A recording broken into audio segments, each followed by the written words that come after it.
అది ఒకటి పోటీ చేస్తారట మళ్ళీ ప్రజలు నమ్ముతారంటారా? దమ్ము ధైర్యం అంటే చెయ్యమనండి, చేసి చూపించమనండి మా వైసీపీ దగ్గర, అప్పుడు మాట్లాడమనండి. అది అంటే జగన్మోహన్ రెడ్డి నాకు ఇంకో ఛాన్స్ అన్నాడు, పవన్ కళ్యాణ్ నాకు ఒక ఛాన్స్ అన్నాడు, చంద్రబాబు నాకు లాస్ట్ ఛాన్స్ అంటారు. ఏంటమ్మా ఇద్దరు ఇదైపోయి అంతే, సైకిల్ ఇరిగిపోతే గ్లాస్ పగిలిపోద్ది, ఫ్యాన్ మాత్రం తిరుగుతూ ఉంటది.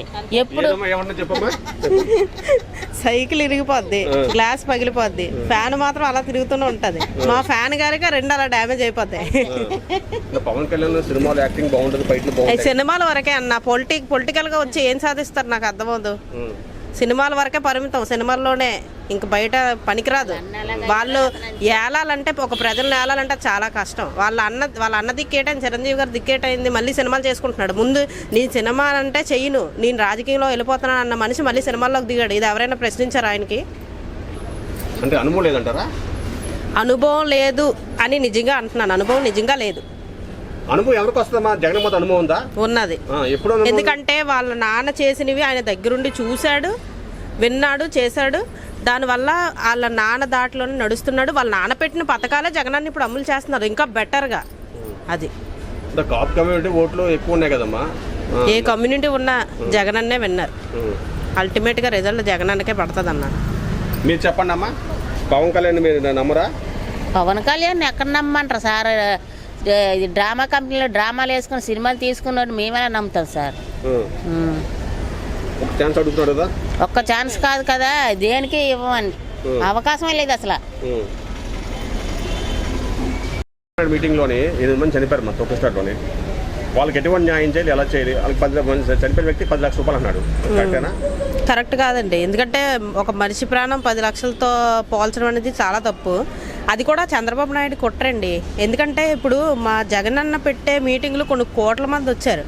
ఎవరికి ఎలాంటి అపశృతి కానీ, కనీసం కళ్ళు తిరిగి పడిపోయారు, ఇలాంటి బ్యాడ్ న్యూస్లు అసలు మేము ఎందులోని వినలేదు ఆయన పెట్టే ప్రతి మీటింగ్లో. అలాంటిది ఇప్పుడు పెట్టే మీటింగ్ కనీసం చూస్తే ఒక 20 మంది కూడా లేరు, అందులో 8 మంది చనిపోయారు అని అనేది ఆయన పెట్టుకున్న కుట్ర ఫస్ట్.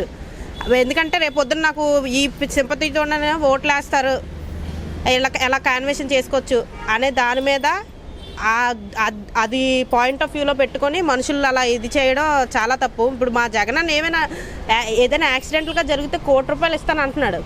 అంటే ఆయన విలువ అక్కడ ఎంత ఉందో చూడండి, ఈయన విలువ ఎక్కడ ఎంత తగ్గిపోతుందో మనకు అక్కడే అర్థమైపోతుంది.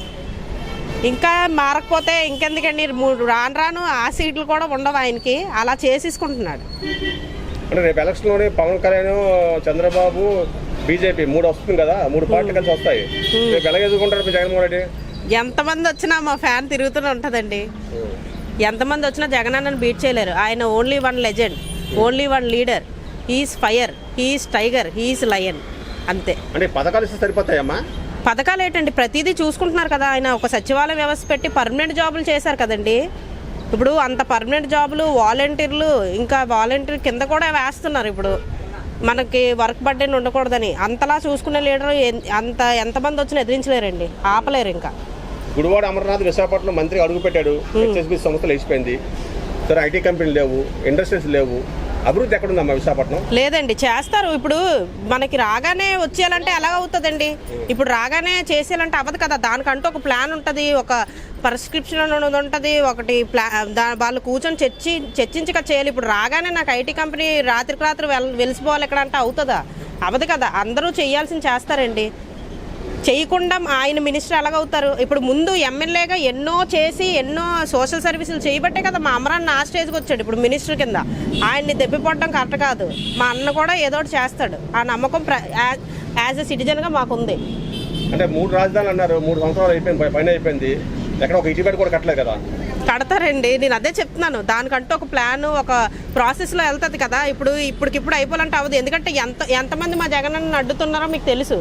అన్ని కుట్రలు దాటుకొని ఆయన స్టేజ్కి వచ్చాడు. మళ్ళీ ఇప్పుడు ఎన్ని దుష్ట శక్తులు ఎదురుపడినా దానికంటూ ఒక ప్లాన్ ఉంటుంది కదా చేయడానికి. పవన్ కళ్యాణ్ ఒక ఛాన్స్ అన్నారమ్మా, ఇస్తారా? ఇవ్వం, జగనన్నదే.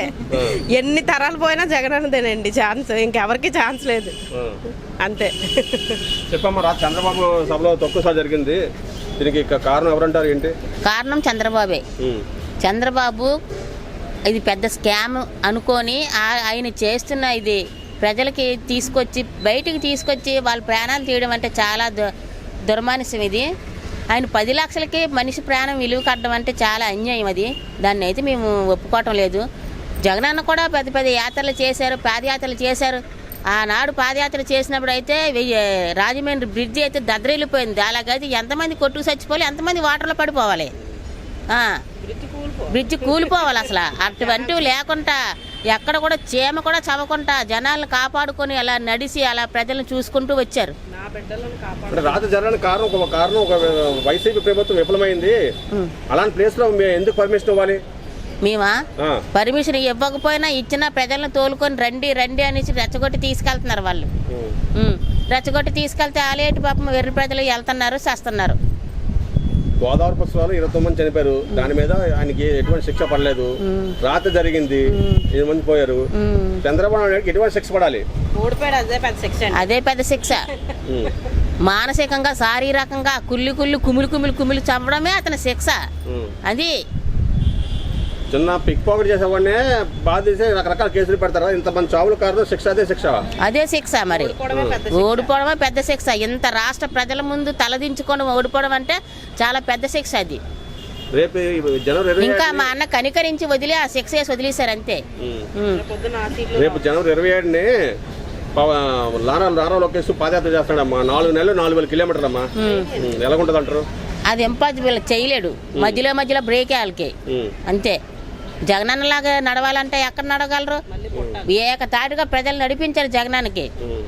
అలా మళ్ళా చెయ్యాలంటే ఎవడు చేయలేడు. దానికి మేము అందరూ కూడా నమ్మకాలు లేవు మాకు. వైసీపీ గవర్నమెంట్ ఇదే లాస్ట్ ఎలక్షన్స్ అయిపోయింది, ఇక రావు, ప్రజలు నమ్మరు. వస్తే పవన్ కళ్యాణ్ లేదా చంద్రబాబు నాయుడు వీళ్ళిద్దరు సీఎం అంటున్నారమ్మా. అది కూడా ఇంపాసిబుల్. మేమైతే యాక్సెప్ట్ చెయ్యం. మాకు అన్నం పెట్టినా పెట్టకపోయినా, పథకాలు ఇచ్చినా ఇవ్వకపోయినా జగన్మోహన్ రెడ్డి 30 ఏళ్ళైనా పరిపాలిస్తాడు, గెలుస్తాడు అంతే. తండ్రి పరిపాలనకి కొడుకు పరిపాలనకి తేడా ఉందమ్మా? తండ్రి పరిపాలనకి కొడుకు పరిపాలనకి తేడా ఉంది. ఆయన కూడా ఆయన చేసే మంచి పనులు రాజన్న చేశాడు. తండ్రికి మించిన తనయుడిలాగా ఇప్పుడు జగన్మోహన్ రెడ్డి గారు కూడా చేసుకుంటున్నారు. అడగకుండానే పథకాలు పెడుతున్నారు కదా. ఈ రోజుల్లో ఎవరు పెడతారు సార్? ఏ నాయకుడు పెడతారు చెప్పండి? చంద్రబాబు నాయుడు కూడా బాగా అభివృద్ధి చేశాడు. మా విశాఖపట్నం కానీ హైదరాబాద్ కానీ సిటీ కానీ అభివృద్ధి చేశాడు కదా. ఎందుకు చంద్రబాబు నమ్మట్లేదు అంతే. అతను కుంకినక్కలాగా రాజకీయాలు చేస్తుంటే ఎవరు నమ్ముతాడు? పసుపు కుంకాలు ఇచ్చాడు, తీసుకున్నారు, కంట కారం కొట్టారు. మరి ఈ ట్రిప్ కూడా ఎలక్షన్ బాగా డబ్బులు ఖర్చు పెడతారు. ప్రజలు ఎవరు నమ్ముతారు? ప్రజలు మాత్రం జగన్మోహన్ రెడ్డి గారినే నమ్ముతారండి. ఇది మాత్రం